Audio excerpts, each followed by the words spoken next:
একটা ছিল ছোট্ট গ্রাম। সে গ্রামে থাকতো একটি মেয়ে, তার নাম ছিল মিষ্টি। মিষ্টির নিজের মা অনেক আগেই মারা গিয়েছিল।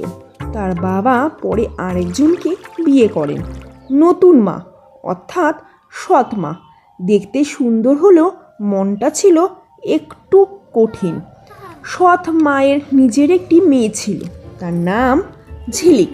ঝিলিক খুব আদুরে, সারাদিন খেলাধুলা করতো আর মিষ্টিকে দিয়ে সব কাজ করাতো। মিষ্টি সকাল থেকে রাত পর্যন্ত ঘরের কাজ করত, জল আনা, রান্না করা, গরুকে ঘাস দেওয়া, সবই তার দায়িত্ব। তবু মিষ্টি কখনো অভিযোগ করতো না। সে সব সময় হাসি মুখে কাজ করত এবং মনে মনে ভাবতো একদিন সব ঠিক হয়ে যাবে।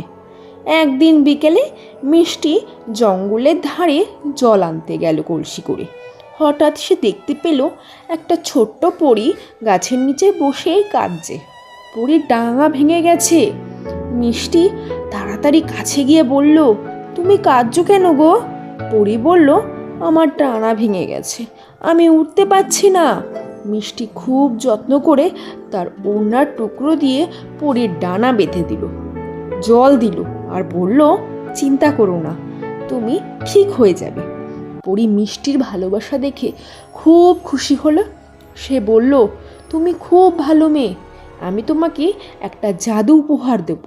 পরী একটি ছোট্ট ফুল দিল এবং বলল, যখনই তুমি এই ফুলটা নিয়ে কিছু ভালো কাজ করবে তখনই তুমি পুরস্কার পাবে।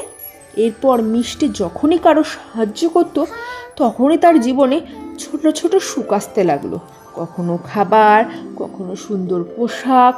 একদিন সৎমা এটা দেখে অবাক হয়ে গেল। সে ঝিলিককে বলল, তুমিও জঙ্গলে যাও, ওই পরীকে খুঁজে বার করো। ঝিলিক জঙ্গলে গিয়ে পরীকে পেল, কিন্তু সে রাগী স্বরে বলল, এই পরী, আমাকে তাড়াতাড়ি জাদু দাও। পরী তার খারাপ ব্যবহার দেখে বলল, যে যেমন আচরণ করে সে তেমন ফল পায়। ঝিলিক কিছুই পেল না, বরং কাঁদতে কাঁদতে বাড়ি ফিরে এলো।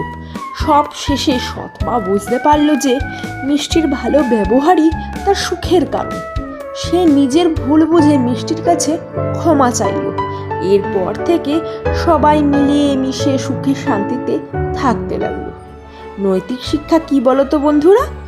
ভালো ব্যবহার ও দয়া সব সময় ভালো ফল এনে দেয়। তাই তোমরা কখনো কারোর সাথে খারাপ ব্যবহার করবে না।